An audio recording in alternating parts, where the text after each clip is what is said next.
Hi, everyone. I'm Alicia Greenberg, VP of Membership and Programs at the Advertising Club of New York. Welcome to the virtual Clubhouse. On behalf of the Ad Club and our member partner company, Ogury, thanks for joining our conversation today on consumer spending with GM and Nationwide. The Ad Club, we're all about educating, empowering, and celebrating our over 5,000 members. So if you're not a member, we encourage you to join us because all of our platforms, all the conversations we have are for members and by members. So you can do that by visiting us at theadvertisingclub.org. We're going to share that information in the chat, or you can write to me after this. I'd love to talk to you directly. I want to give a quick shout out of thanks to our team at the Ad Club, our president, Gina Grillo, the whole crew there, and particularly my partner, Meredith Lipson, and our friends, Charity Renfro and Laura Chamberlain at Oguri, who work so hard on pulling this together. If you're going to post on social media, it's at AdClubNY, hashtag AdClubNY. We'll also include that in the chat. And without further hesitation, I want to introduce our partner and good friend, because we've been doing this for about 7 and 8 times with Ogury, Evan Rutchik, the CRO of Ogury. Evan, over to you. All right, thank you very much. I appreciate it. I want to thank Allie Matthews too. She's a key piece of our team here and at Ogury. All right, hi everyone. Thanks for taking the time today to join us, and Alicia and the rest of the Ad Club. Thanks so much for having me and Team Oguri again. We love our partnership, so thank you so much. So today, before I jump into everything, I'm going to be discussing with you mobile user behavior as it relates to specifically larger priced ticket items, such as automotive, insurance, specifically in real estate. And how consumers are planning to spend smart in 2021. And as I mentioned, before I jump into the content, I wanted to give a quick overview of who Ogury is for those of you who at this point, might still be unfamiliar.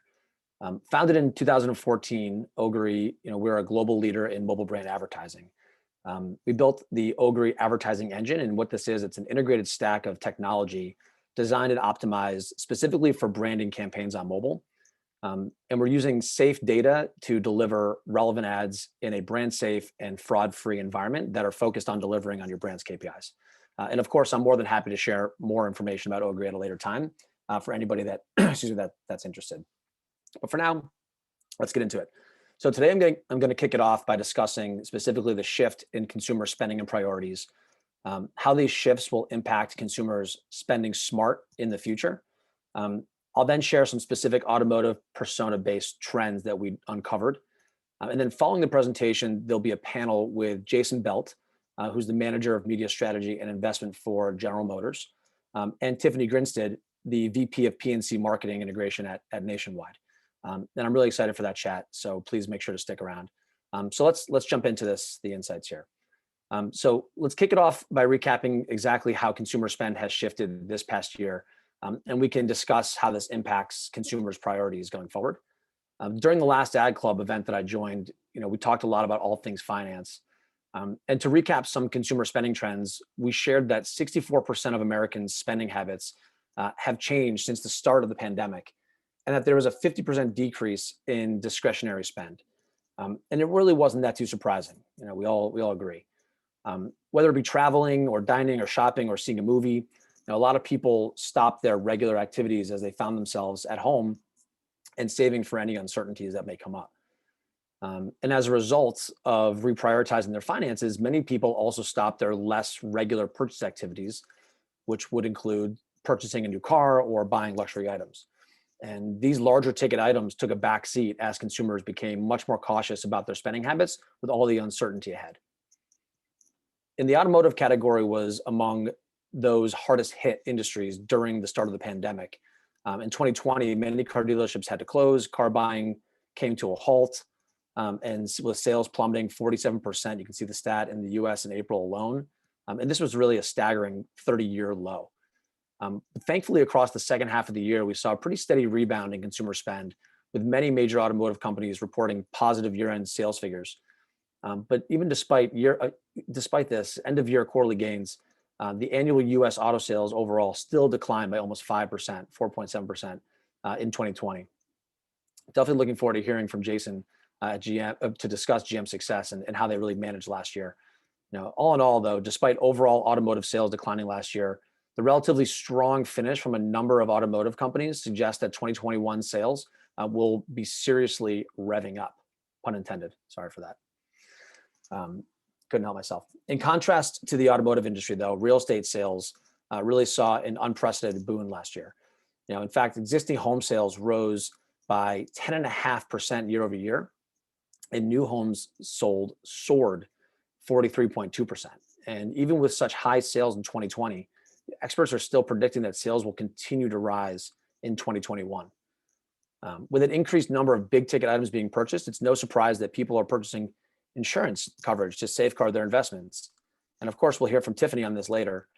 But in fact, when it comes to real estate, the market is predicted to reach $125 billion in net premiums by 2024, which is a 20% increase back from 2018. And with increased consumer spend comes increased ad spend, right? Let's go back to the automotive category. Digital ad spending in the auto category in the US is expected to reach almost $13.3 billion, which on a year-to-year basis is an increase of 21.4%. So with consumer spend and ad spending rising, it's important for advertisers to know what will incentivize consumers to purchase from certain brands, and particularly when it comes to these big ticket items. One very clear incentive that we've seen for consumers to purchase from one brand over another is actually the brand's prioritization of sustainability. Right? Over the past decade, consumers have become so focused on sustainability and the environmental footprint left behind by brands. This focus has accelerated rapidly over the last 12 months. Right? In fact, 72% of consumers say they are now more sensitive to the environmental behavior of companies than they were before the COVID-19 pandemic. And this is a huge change. Right? Consumers don't only want to be smart with their finances, but they want to make sure they're making smart ecological decisions when it comes to their purchases too. And all brands by now should be, or if they're not, they will be, well aware of how important this is. Right? In fact, luxury fashion houses aspiring to achieve carbon neutrality are investing heavily in green technologies and projects to reduce carbon emissions globally. So clearly a change is needed, as 10% of the world's greenhouse gas emissions are produced by the fashion industry. Right? To ensure long-term sustainability, many of these brands are committed to switching themselves to renewable electricity by joining the RE100 campaign initiative. And companies joining the campaign have a target of sourcing 100% of their electricity from renewable suppliers by 2050. Another industry which comes with a higher price tag that is prioritizing sustainability, as I mentioned before, is real estate. Right? So the building sector currently contributes nearly 40% of carbon emissions globally and nearly 70% of emissions in urban areas. So looking ahead, environmental responsibility will play an even greater role in real estate development nationwide in 2021, especially in the pre-construction phase. And in market buyers will place a huge importance on the sustainability of their prospecting properties before actually investing. So we know that consumers halted spend across a range of verticals last year, with larger ticket items taking the largest blow. We also know that there was a pent-up demand for shopping as consumers entered into 2021. So whether it's revenge shopping or thoroughly researched purchases, right, we know that consumer spending habits and consumer priorities have significantly changed. And what many now prioritize above all else, as I mentioned before, is sustainability. And of course, an industry that has a significant impact on the environment is the automotive industry, right? We're talking a lot about this. So the growing focus on sustainability, which smart purchasing behaviors will shape the future of automotive? The first thing that comes to mind to many of us, of course, is electric vehicles. And according to a report by Bloomberg New Energy Finance, electric vehicles make up roughly 3% of global car sales. And looking ahead, electric vehicles will account for 10% of global passenger vehicle sales in 2025, right? With that number rising to 28% in 2030, and then even 58% projected in 2040. And another way to reduce CO2 that experts predict will shape the future of the automotive industry is micromobility, which encompasses vehicles such as shared scooters and shared bikes, right? And there were, of course, significant short-term consequences of the pandemic on micromobility, with less people traveling and commuting. However, given the current consumer sentiment surrounding sustainability, the micromobility space is estimated to become up to a $500 billion market by 2030. Okay, so at this point, we know what motivates consumers and what they plan to spend their money on. But let's discuss how they're making their purchases. So according to a study by Car Gurus, 61% of car buyers are now open to buying online, which is almost twice as many people as before the pandemic. Not only are in-market auto intenders turning to the digital showrooms, they're specifically turning to their mobile devices. Right? And research conducted by Ipsos Media revealed that 71% of auto shoppers use mobile at some point during the purchase process. And these trends are very similar across other sectors, including real estate and insurance, which of course we'll continue to talk about with the panelists. So we know what motivates consumers. We know what they want to purchase to meet their needs, right? And we know how they'll be shopping using mobile more clearly as part of their purchase funnel. But what do we know about the nuances between the different types of shoppers that exist, right? So in this next section, I'll share some auto-related persona-based insights to provide a deeper understanding of the various auto shoppers. Before I go into it though, I want to give a quick overview of Ogury Active Insights, which is where we are able to glean the insights for these types of presentations and for our partners. So Ogury is collecting traceable and trusted user consent through our consent management platform. We're then starting to gather consented signals from multiple sources across the device, building algorithms that are transforming these signals into specific, unique, and reliable understanding of the mobile user. And this gives us a view of installed apps, usage of apps, websites browsed, and demographics. We also include our zero-party data survey, and we have a truly unique and data-safe view of the consumer that allows us to really understand who they are and what they're doing. So going into it, one specific study example within Active Insights that we rely on with our partners is our automotive industry insights. And this interactive dashboard provides us with an in-depth understanding of the overall market trends and the shifts in our user behavior. And this provides Oguri with relevant information for building accurate campaign targeting and execution, right? And insights, of course. And it provides really unique insights, as I'm mentioning, that can inform our partners and the brands we work with their business decisions.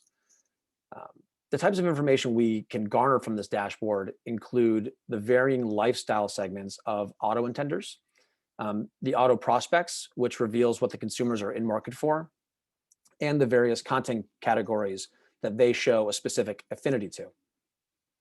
And there's a lot that I can share from this dashboard, but for the purposes of today, we'll just go a little bit into the lifestyle segments. First, we'll start with looking at the urban dwellers. And we can see that they are a little more than 2.5 times more likely than the general population to be an electric vehicle, hybrid vehicle prospect. And when we look at the family segment, their top affinity is with the after sales servicing category, which is made up of maintenance and servicing outlets. The next 4 categories show that these prospects are interested in premium brands, with electric and hybrid vehicles also over-indexing in each category. And what I found particularly interesting when I was looking at this and analyzing the dashboard is that the likelihood of these prospects being interested in electric and hybrid vehicles increased across every category in the second half of last year compared to the first half of the year, right? Further showcasing that consumers' increased interest in sustainable transportation is real. And to further understand these audiences, I pulled another one of our proprietary studies called the Advanced Custom Persona, and I pulled 2 of them for this. One of them for electric vehicle user, and one of them for the micromobility user.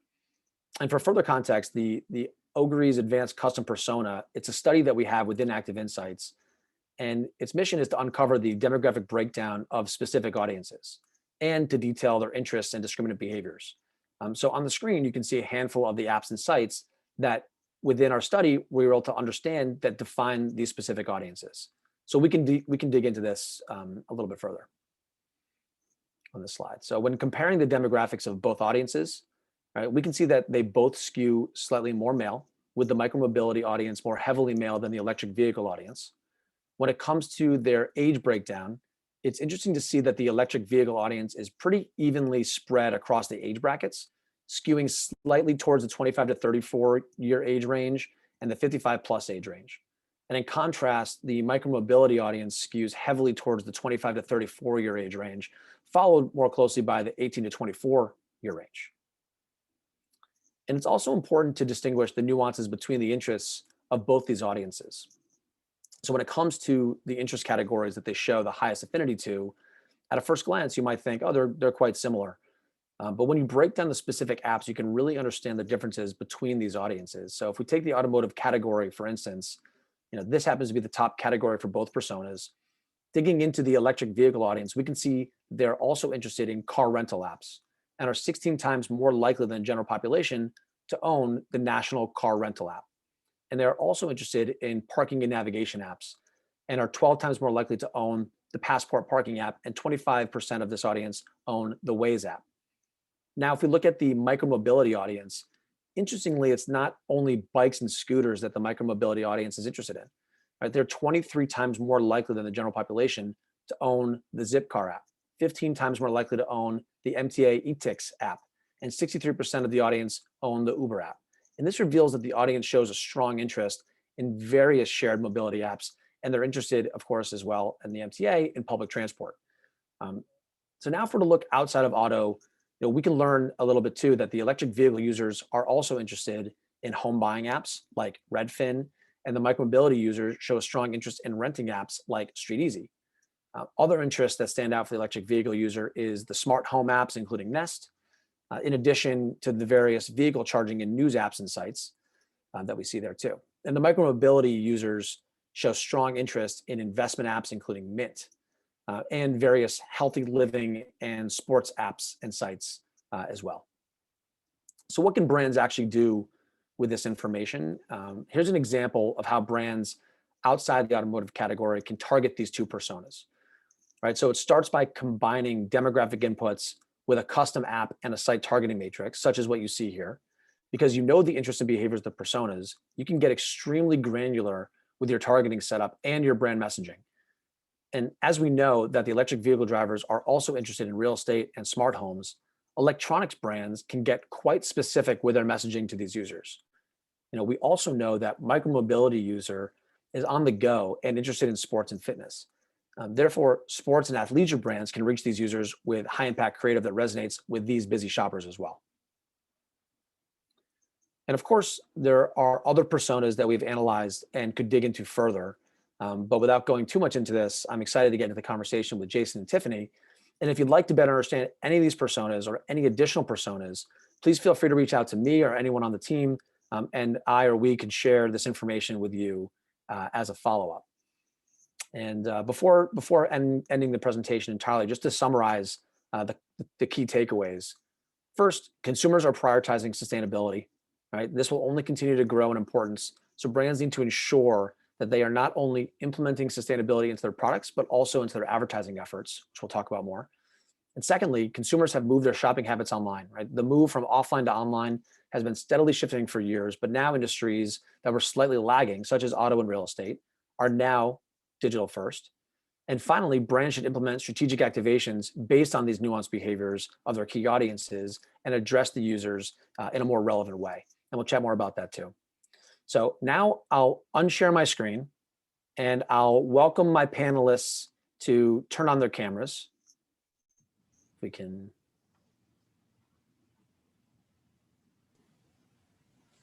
load you guys up. Awesome. Awesome. All right, great. So I'm happy to introduce Jason Belt and Tiffany Grinstead. I hope I'm pronouncing that correctly. Tiffany, you'll definitely correct me. Thank you so much for joining us today. If you don't mind, why don't we start this chat off by you introducing yourselves and your roles, and just a quick icebreaker question. We've been talking about spending smart. Why don't you let us know one of the smart purchases you've made over the last few months, if you don't mind. We can start with Jason. This is first on my screen. Yep. I assume you can hear me. Hi, everyone. Yes. My name is Jason Belt. I'm the manager of media strategy and investment at General Motors. I work as part of their global marketing services organization on a media operations team. We're the media practitioners and that provide subject matter expertise across the organization. We focus on things like, media standards and data and intelligence and media technology and platforms, and also working with our agency relationships. So we're really there to, see that GM is evolving into the right spaces and determining where we're going to place our next bet, if you will. And that's it. Oh, and here, my smart purchase. I don't know if this is necessarily a smart purchase. Well, it's an air quote, so it can be whatever you want. Yeah, great. One of my first purchases was one of those indoor golf putting things, and it's right there. It's right there. Very smart. So in between meetings, I can take a little walk and a break and hit a couple of golf balls and try to feel good about myself. That's great. I'm Tiffany Grinstead, and I'm with Nationwide. I work on what's called P&C integration. So I'm on the brand side, really focused on all of our work that crosses our personal lines, commercial lines, agribusiness, business lines, and how we work both with consumers and small business owners, but also independent agents to bring protection to more Americans.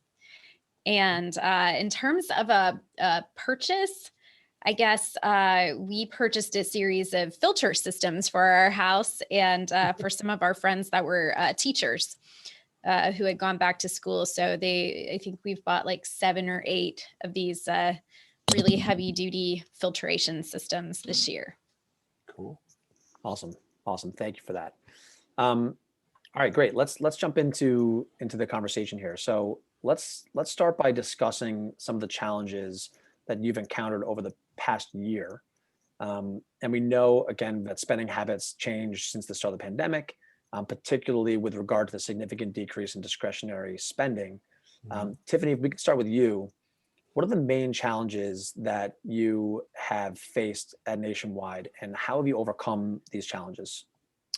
I think early on in the pandemic, especially in like the very, very big lockdown months, people were not driving as much.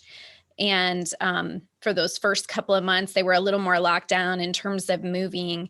What we saw was that pretty quickly, as you mentioned, in terms of home buying actually started to accelerate as people were in their homes. And so what we saw was a lot more looking for those homes online as much as they could, and then starting that insurance process online, and then often switching to phone when they're getting ready to bind with an insurance agent.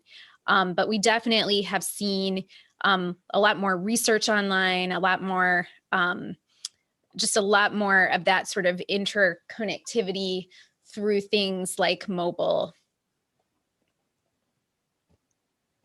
Great. And Jason, how about you? What have been the main challenges for GM over the past year? Yeah. Well, actually, you outlined a few of them in your presentation. But I would say, for us, it goes back to 2019. I mean, we were in the process of negotiating with our labor union, and there was a strike for an extended period, which really, our inventory levels were very, very low.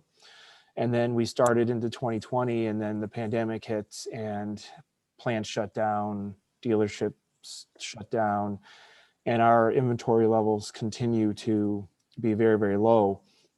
So that was a big overarching, issue within our entire organization.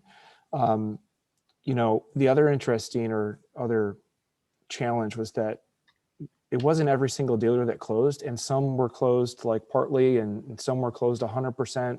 So there were some pockets within the U.S. that were demanding vehicles. They had customers coming in and asking for vehicles that they had to completely sort of shift, I think, how they distributed the vehicles. So I would also, I guess I would be remiss if I didn't mention the number one challenge we faced was the pandemic itself. And as a company, I'm really proud to say that, we, jumped right in, and within 30 days produced ventilators and PPE for everyone. And so that was our number one priority as soon as we entered into those, early days. And then as you really looked at the sort of business challenges, it was about how do we flip how we give our customers or potential customers information and allow them to go further down that purchase process online. And there's a whole team of very talented and smart people that worked on all of that and made that happen very quickly. I would say from a media perspective, it forced us to become very flexible very quickly, and also be very agile, because as we all know, content in sports were moving and shifting and canceling. And so we had to be very agile with our media buys and where our brand messages were going to land and what those brand messages would be. And then I would say, for a company like GM, we typically don't move very fast, but I would say that we moved very fast when this pandemic hit, and we really haven't slowed down. So that's been something that's kind of stuck with us. I've heard that from a few companies, including ours, where you learn a lot about yourself during the pandemic as a business, and you learn some of the process can be sped up or slow down, or just you get a little bit leaner and meaner. So. Well, it also felt that, if our production supply chain and purchasing chain can figure out how to produce ventilators in 30 days, we can figure out how to do pretty much anything. Right. Absolutely. That's great. Thank you both for that background. So, okay, before we get into more conversation, one of my favorite things to do with these Ad Club events is actually to get the audience a bit involved here. So I have a poll question for you all. I don't know if we can get that up on the screen. Okay, great. The poll question here is, as we heard today, right, the car sales really picked up speed last quarter and real estate saw a huge surge. So I'm curious who here purchased a car or property within the last, we'll say, 12 months.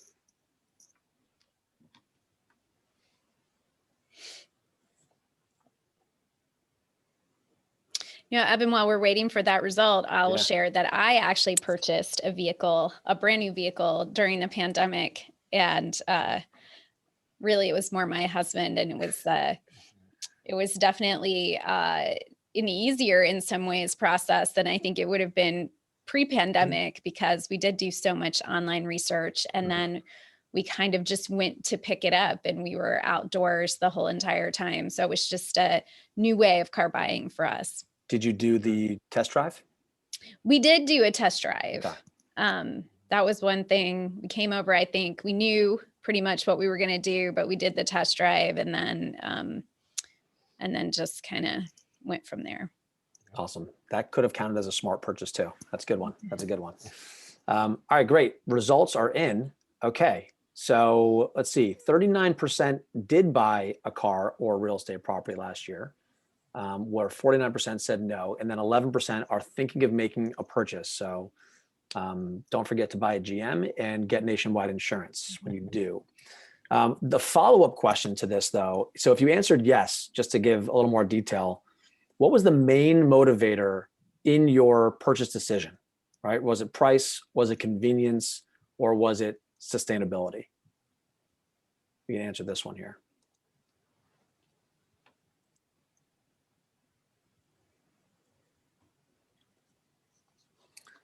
Yeah. Let's see. Tiffany, you're on the spot. What was the answer to that question? Price, sustainability, convenience, any of the above?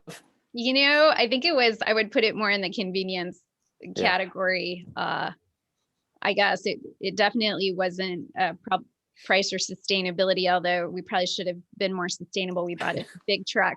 Yep. But it was the realization of a dream vehicle for my husband. So that's nice. That's nice. Most of the real estate purchases may have been convenience as well. People leaving the cities, things like this. Oh, there we go. Yep. Main motivator in the decision. 34% saying price, 50% saying convenience. So you're not alone, and 16% sustainability. So thank you everybody for participating in that. I appreciate it. Jason, you started talking about the media. So let's talk about the media spends and whatnot and the change of behavior. So consumers, again, today are spending more time on their mobile devices than ever. We've seen it in the data. We do it ourselves as people. Have you changed where you are investing your media budgets specifically to keep up with the evolution of consumers' consumption? You mentioned sports changing, things like this. So how does that impact what you guys are doing?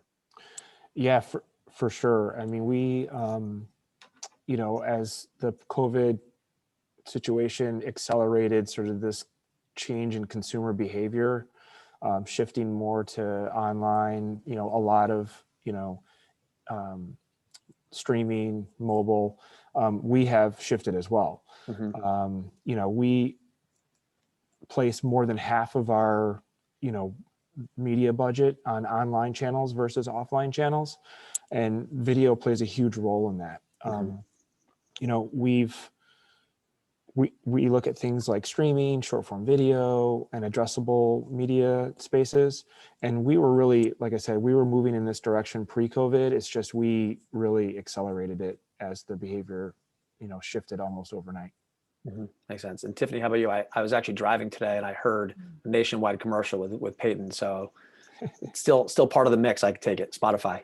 Absolutely. What else are you shifting? Yeah. Where else are you shifting? We have had sort of a shift to digital going on already, obviously accelerated by the pandemic, looking at things like streaming. One thing that we saw, I think that was really interesting, was we saw an uptick not only in sort of that mobile engagement of moving to the next step way lower in the funnel than before, but also places where we didn't used to see lower funnel engagement. So you might think of, social as much more of a brand awareness stage, at least for us, really sort of shifting to becoming a whole lot more down funnel and actually driving the kinds of click-throughs and behaviors that we had not historically seen from that channel. Gotcha. And we started talking about video and mobile, of course, but like mobile video for you, because I know with audio, of course, the Spotify piece I'm, experienced today, mobile video, is that something that you see that you work with a lot, or from like a branding perspective versus a DR perspective? I mean, video is definitely a big part of our mix, and you see that with things like our Peyton and Brad experiences, but sort of all through the funnel, we find video can be very effective. Gotcha. Okay, interesting. And how about audiences and targeting practices? Tiffany, what have you learned about your average demographic over the last year, or as more time is spent online and on mobile? How are you reaching them more effectively or differently? I mean, one thing I think is there's always been this bias that, online is very much for younger generations, that you're not going to reach, maybe midlife and older folks that way. I think that with the pandemic, that's no longer a truth that you can count on. So you're really seeing people, interacting online all the way through into some of those much higher age groups than you might imagine. And certainly your baby boomers are super active online. So, our digital targeting is definitely netting that out. And we're definitely seeing that as a key trend. Interesting. And Jason, how about you across your portfolio? Yeah, something similar? Very similar. The one thing with automotive is the average age of purchase is in the lower 50s. And, even though the online might be slightly younger, there's still enough age groups. And as you talked about, the boomers are also shifting there due to COVID. I would say that, there's plenty of consumers to go around online and on mobile. Right. And, we take really a targeting or an audience first approach to everything we do. Nearly 50% of our national media spend is in some sort of people-based addressable, media tactic. We have created these high propensity audiences for all of our brands. And really, these are the audiences that have an X number of times more likely to purchase our products. So, we've been able to work with Merkle and M1 to really find these audiences wherever they are and actually execute media buys against them. That data-driven approach has been really key for us with our agency partners as well, and looking at those propensity to buy models. Yep. And just just to dive in on that, is it typically done with third-party data, first-party data? Talk a little bit about the consent process, things like this. Is that something you are focused on, or plays a role in how you're building the audiences? There is, well, there is an entire team and staff of people that make sure that we're compliant across all privacy perspectives. But yes, there is, third-party data. We're working on the first-party data, but we partner with, like I said, Merkle and M1 to really execute it. Gotcha. Very similar for us. At Nationwide, privacy is absolutely a #1 priority, and taking that into account and thinking through that in everything we do is always at the heart. Yeah. And we work with agencies. UM is one of our agencies, and really make sure that we're following all of those protocols. Gotcha. Great. So another question for we'll start with you, Jason. So we're knowing that people are shopping less in person, right? Although we heard that people are still making the trip to go purchase one or do one test drive, right? How big of a role does the digital showroom play in your sales strategy? Yeah, much more now. And I would say that this was something, again, we were working on prior to the pandemic. And it actually was I think it was more than a pilot program. They actually executed a full-blown program in Canada it was called Cadillac Live.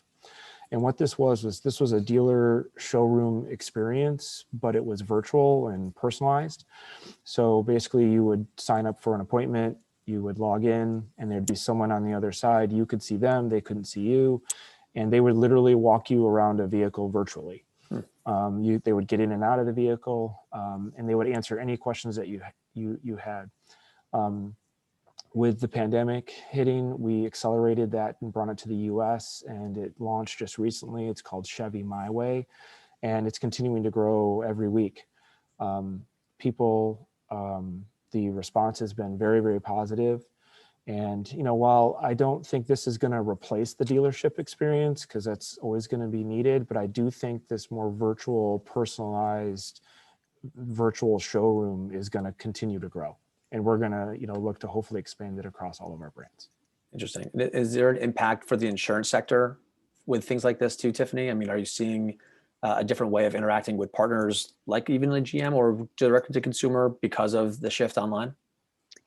Yeah, one thing I think that has been kind of unique in our industry, and maybe not, because I think, this idea of telematics, this idea of, people being able to track, connect the Internet of Things. And so, for us, when you think about, folks early in the pandemic, weren't doing as much driving, we're staying close to home.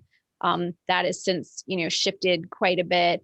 One of the things that we saw right away was, the importance of offering people optionality in their insurance. So, we have our Smart Ride and our Smart Miles programs, which, one of those programs is set up to make it so if you don't drive very many miles, you pay for insurance for the miles you drive.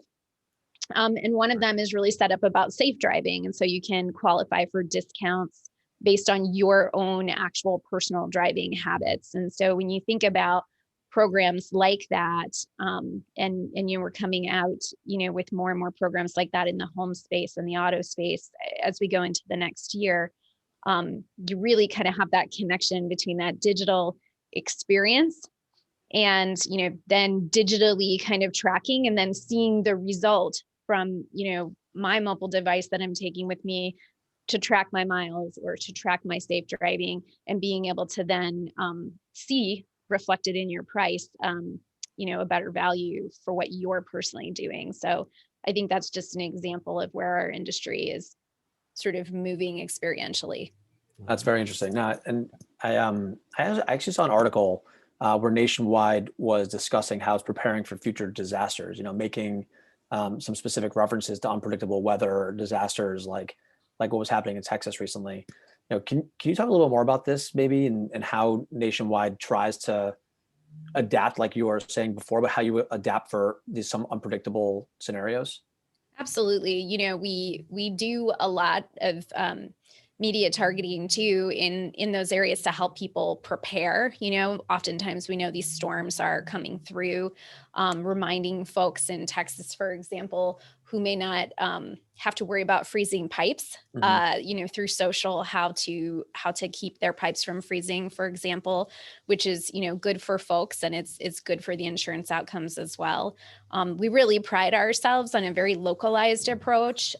We're typically the first people in after catastrophe in terms of insurance companies, tarping routes, doing whatever we need to do to make sure that our customers are taken care of. We have mobile units that will deploy to disaster-stricken areas, but we're also, evolving our use of technology to handle claims too, so that folks can have, what they need very, very quickly in the case of areas where it's hard to get to, or where the pandemic has made it more difficult for us to get there. Yep, consumer experience. It reminds me of another positive trend that I think we all have experienced since, to come out of last year, is the increased focus on, CSR and D&I also, right? And how is, this one for Jason first, like how is GM, or can you share what GM is doing in regards to CSR and D&I, and what's that look like for you guys? Yeah, I mean, I think it's very important to us, and our right up to the top, our leadership, Mary Barra, our CEO, has said that she wants GM to be the most inclusive company in the world, and so it starts there. And then I think from that point, we have a variety of action plans to make sure that our talent pool and our marketing organization reflects sort of the world, and we also want to make sure that our media buys and are reaching the appropriate and all ethnicities, and then it's about holding kind of our partners and vendors and suppliers accountable as well, so that they're also following these type of actions.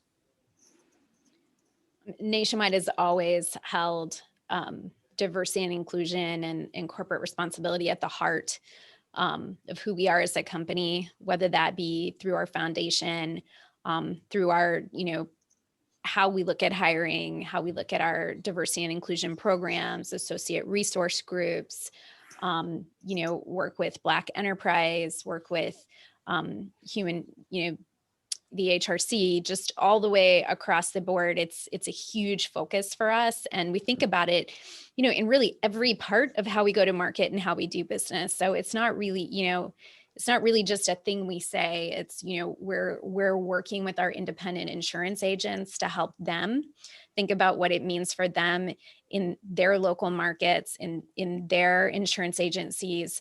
We're focused on outreach in our communities. We're focusing our giving. We're focusing the ways in which we create products and services across both our financial services and our insurance businesses. And it really is at the heart of who we are as a company. We were started by a man named Murray Lincoln many years ago out of a Farm Bureau movement, which was very much a movement about making things right and fair for rural farmers who were, looking for insurance. And that has just expanded out for us to this concept of really protecting what matters most for people, truly thinking about ourselves as a protection company for all people. Awesome. Just for everybody listening, please feel free to start putting in questions into the Q&A, and we'll start to roll through some of these questions as they come in. One more I have for you before we get to the audience questions are, what are some of the creative ways that you've become scrappier with your advertising budgets, right? Everyone, like we talked about, agility, being lean and mean, learning a lot about ourselves as businesses throughout the year, and people, of course, too. So what are the scrappier ways you've been able to execute? Tiffany, why don't we start with you, if you don't mind? Yeah, I would say, increasingly thinking about data driving us to nurture people down the funnel and to have a much more personalization focused connection, so that we're really, really honing our advertising dollars on those people that we can sort of connect and target to take down through the funnel, focusing on the places where those folks are in their buying journey. Mm-hmm. Has really been, a key way for us that we've allowed ourselves to get scrappier, because we're just more targeted and we're more focused, Mm-hmm. and we're more thoughtful about how is this driving the next step in the journey. Mm-hmm. Yeah, I would agree with that on the targeting front. I mean, we put a lot of effort into the targeting side, but I will say one of the things that we try different, and it seems to have worked, is, when we do product reveals, it's typically been, it's 3 months or so out from when a product actually hits the market, and you take a product and you give it to a bunch of journalists, and they, write articles, good or bad, about it. And that's typically how you kind of reveal the product in the sort of automotive space.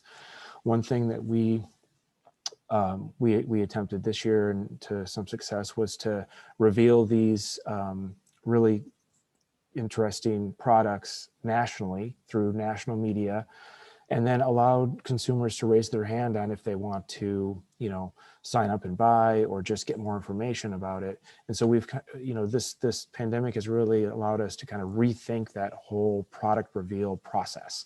And so it's gone from kind of a journalist focus to more of a consumer focused reveal. Interesting. Here's a question, and related to data, and talked a little bit about personalization and being more targeted. This one's from the audience. Is it possible for the panel to speak about how they will target to reach growth audiences in a cookieless world in the future? So toss up, whoever wants it can take it first. I think that relevant content is king, right? Mm-hmm. So in a world where I maybe won't be able to cookie you and follow you around, I need to be able to provide something of such value that you want to give me your information, that you want to provide that data in exchange for the information that I need in order to continue marketing to you.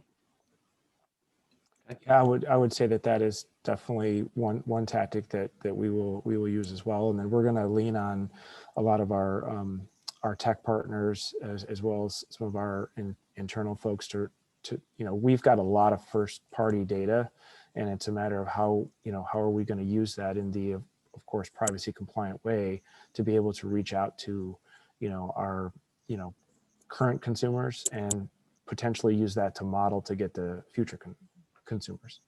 And I think too, like influencers and partnerships and the ways in which we work with each other with our data to carry messages will also be an interesting place that I think is going to be more needed to be explored if we, see an evolution in how we can use data today. Mm-hmm. Great. Another question from the audience. So in the same theme of growth, where do you see growth coming from for your respective businesses? Or is it new audiences, new channels? And how are you reprioritizing your budgets in order to capture said growth? Do another toss up. Go for it. I mean, I think for us, we're relying on those high propensity audiences to really drive growth for us. And in addition to that, we're putting out products that are in segments that are doing very well. So we're looking to grow where the growth is.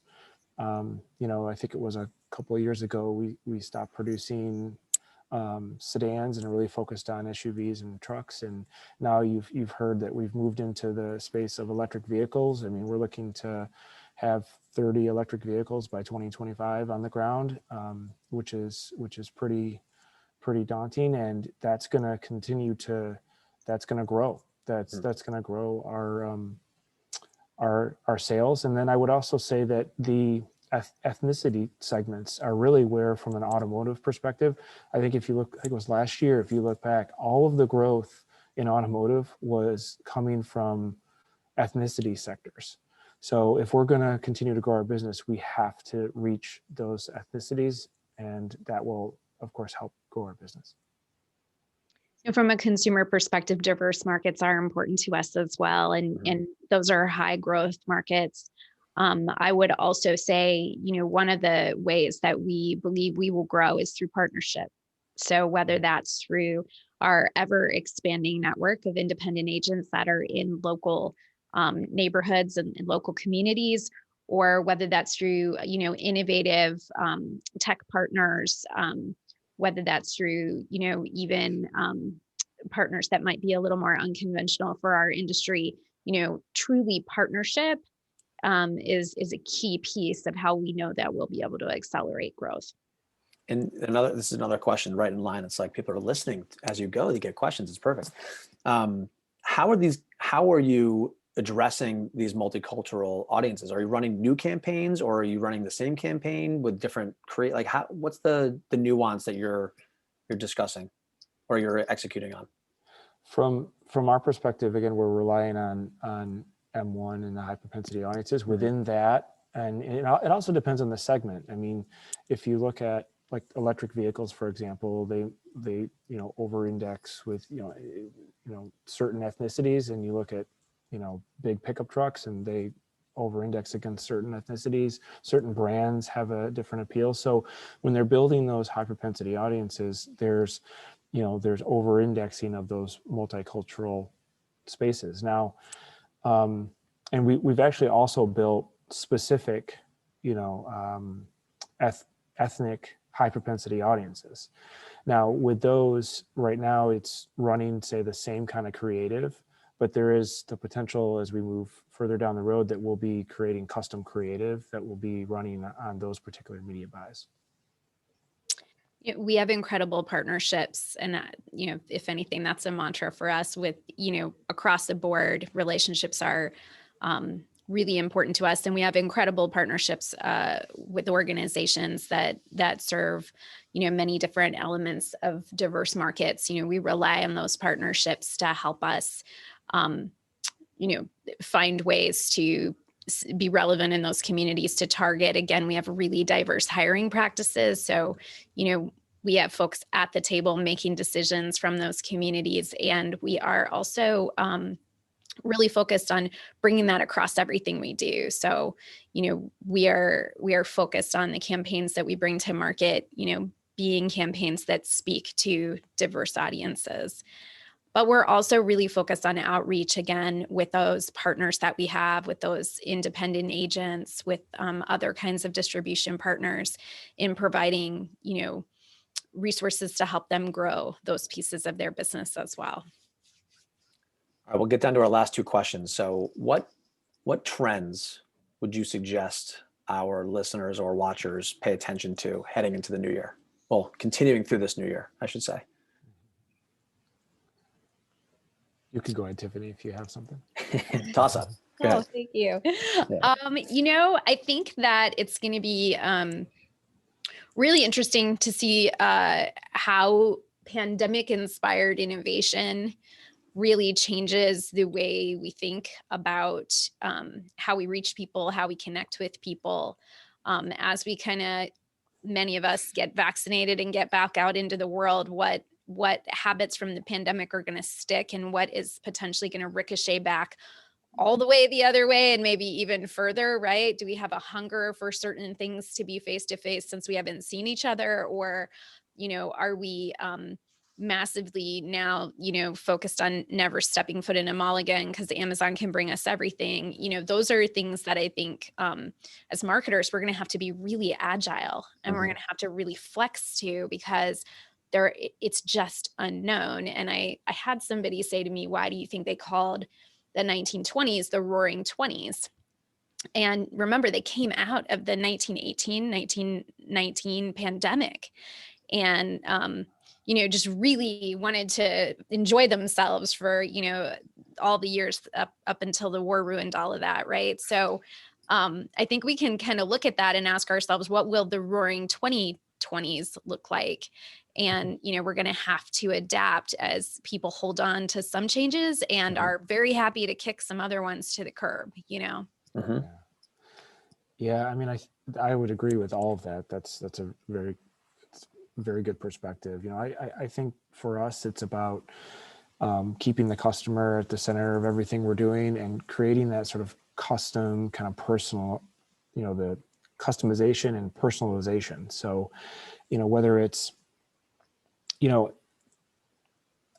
consumers don't hate advertisers, they hate bad advertisers and irrelevant advertising. So I think it's on us to provide, I think the trend you're going to start to see is more custom creative, to the people that actually want to see it.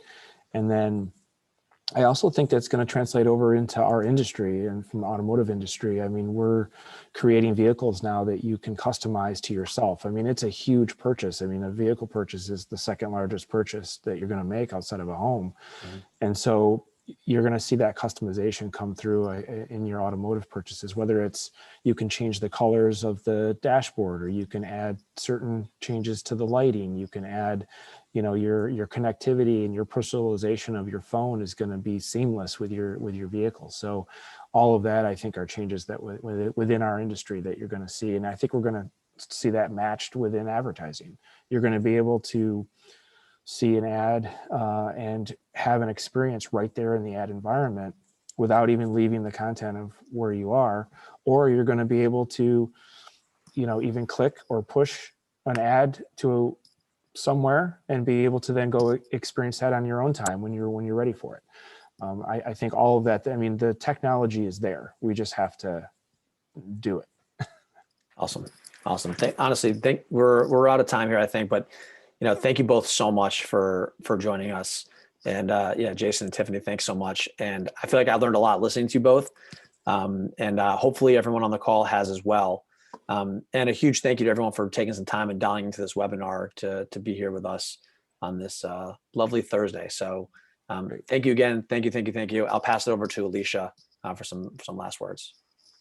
Yeah, that was incredible. Thank you, Evan and Jason and Tiffany. These insights are so valuable to our members, especially as so many things evolve post-pandemic through reentry. Stay tuned in to the Ad Club. We're going to keep these conversations going.